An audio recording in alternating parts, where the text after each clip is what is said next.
Well, road conditions are still dangerous in some areas. We've been reporting snowy and icy roads across South Georgia and the dangers they can bring when traveling. In the last hour, WALB has learned that Southwest Georgia crews have applied over 141,000 gallons of brine to icy roads and over 508 tons of salt.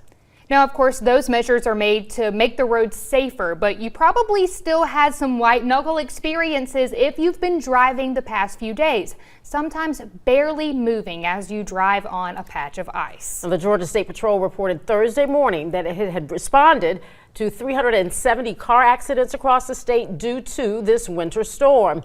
GSP says over 3,000 calls for service have been received, along with 532 motor assists. WALB News 10's Brittany Blake reports on what it's been like out there.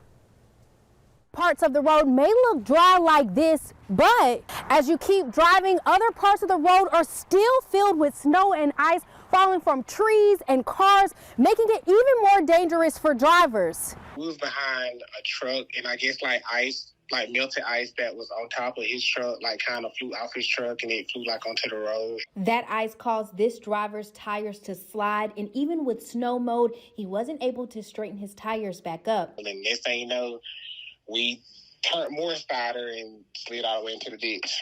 He says even with experience in driving in the snow, he still advises not going out. So if you don't really got to go nowhere, I will consider you not driving, especially if you don't have experience in driving in snowy conditions. Over in Berks County, there were 3 reported accidents. One involved a rescue out of a pond, another with 3 people were taken to the warming shelter, and one where no one was hurt. It could have been a whole lot worse if public safety couldn't have gotten to them due to the conditions of the road. That's why we're asking people, if you don't have to be out in it, don't be out in it. With only 1 accident reported in Homerville, law enforcement want to remind residents to stay safe and enjoy the rare snow. Antsy, being at home, don't have anything to do, but we want them to have fun at the same time, being safe with it. Curfews and traffic advisories have been lifted for most South Georgia counties, but officials are still urging residents to stay off the roads until all ice has melted and cleared for safe travels. Brittany Blake, WALB, your hometown news source.